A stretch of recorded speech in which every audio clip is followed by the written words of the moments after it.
continuo participando incógnito dos canais do Instagram, do WhatsApp, bolsonarista. E as pessoas falam, não é possível, professor. Isso que eu queria saber, como são esses grupos? Então, é isso que eu vou dizer agora. Por exemplo, olha, você quer ver uma coisa curiosa? Isso, há pouco tempo, um seguidor me mandou de maneira muito carinhosa, foi muito simpático. No dia 2 de novembro de 2022, eu dei uma entrevista para o UOL, para a Fabiola Cidral, e eu disse assim, a manifestação, o bloqueio das estradas é financiado e obedece ao mesmo modus operandi. Foi um escândalo.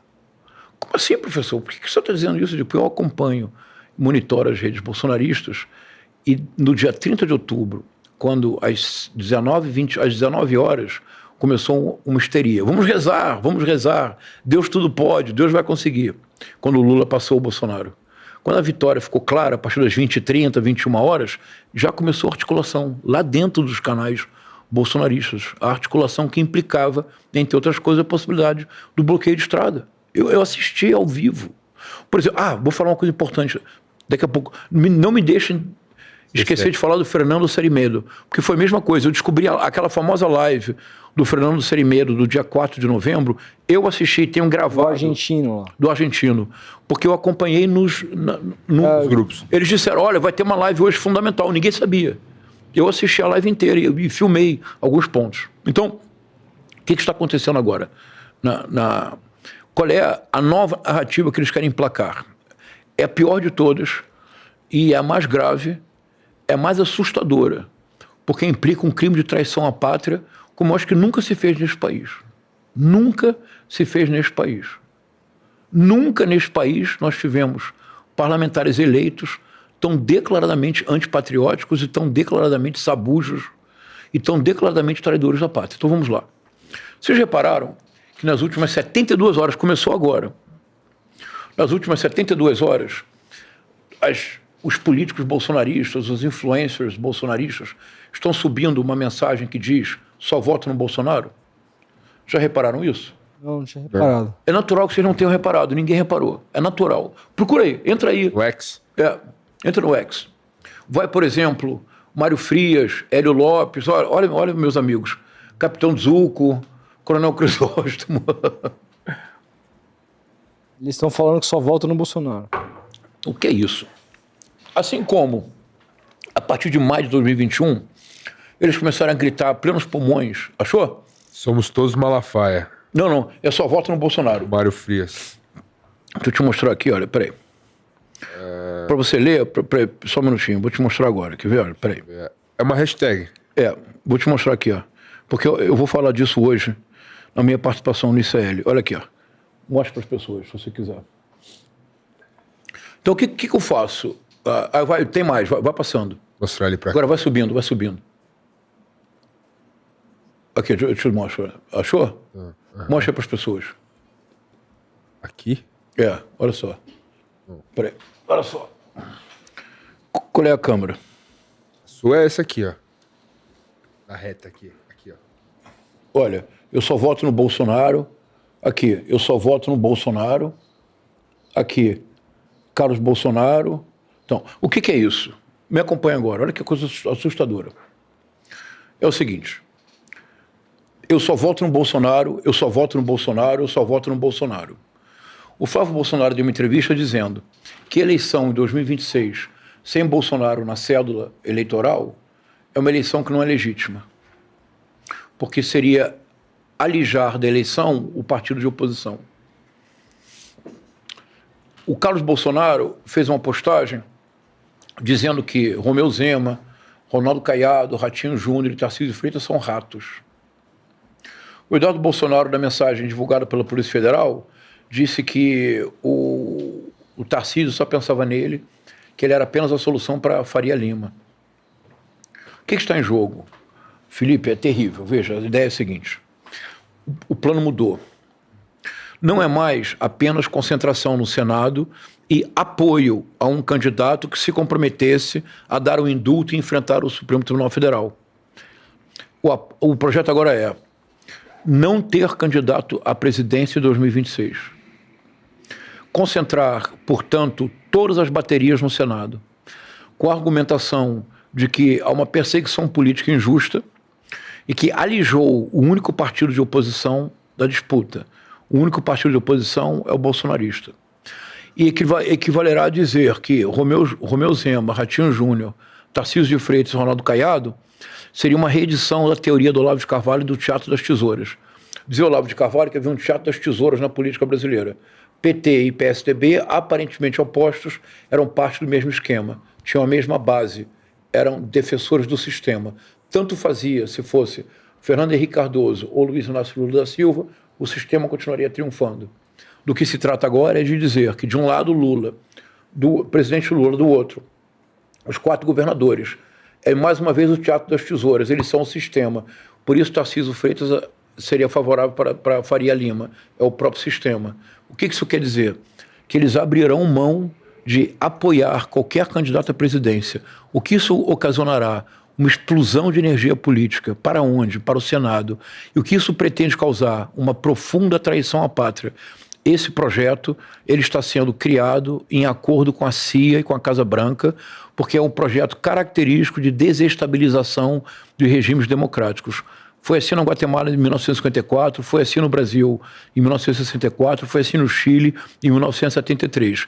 Porque se eles caracterizarem que o projeto eleitoral brasileiro é ilegítimo, porque o partido de oposição foi alijado, eles abrem caminho para que o Donald Trump não reconheça o resultado eleitoral brasileiro, e o que produziria uma crise sem precedentes, podendo levar a alguma forma de intervenção. É isto o atual projeto bolsonarista. Intervenção no país? É este, criar condições para que não se reconheça a legitimidade do pleito, para que, portanto, o pleito seja considerado como ilegal, para que não haja reconhecimento da vitória, do possível vitória na reeleição do presidente Lula por parte do Donald Trump, e que isso crie uma crise sem precedentes. E essa crise sem precedentes pode ter como consequência algo similar ao que agora está acontecendo na Venezuela. Qual você acha que deve ser a estratégia para... Primeira coisa, o que eu falei faz sentido? Total. Difundir ao máximo. Se o que eu falei faz sentido, nós temos que desmascarar. A única maneira de desmascarar é trazer para o debate público. Dizer, olha, é isto que eles estão tentando.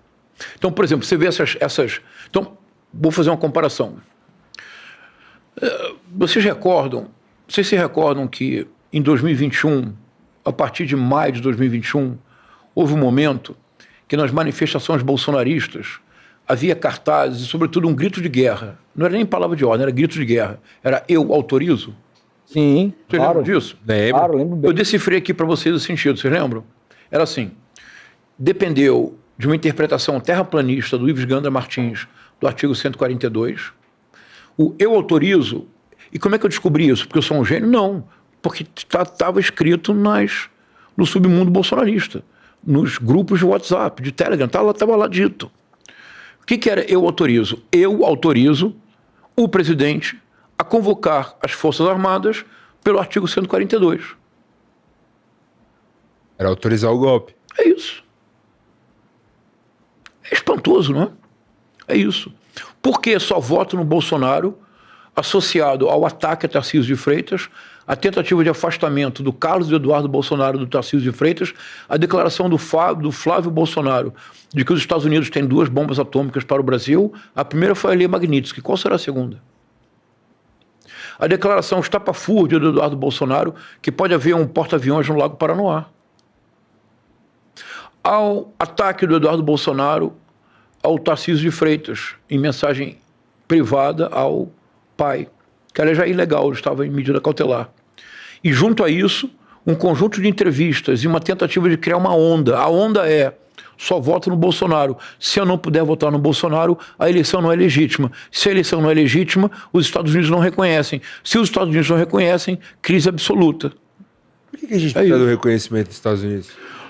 Não é que precisemos, mas é por isso que eu estou dizendo, esse é um protocolo da CIA para desestabilizar regimes. O que é grave, esse protocolo da CIA, de maneira bem concreta, foi usado pela primeira vez onde? Guatemala, 1954. Havia um presidente chamado Jacobo Arbenz, que não era de esquerda, era um presidente nacionalista, desenvolvimentista. Ele propôs uma reforma agrária.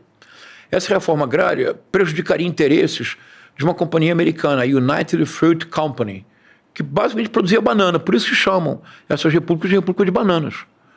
O que fez a United Fruit Company? Pediu socorro. Quem acudiu? A CIA. Como? Fez não foi com armas, foi um processo de desestabilização completa do regime.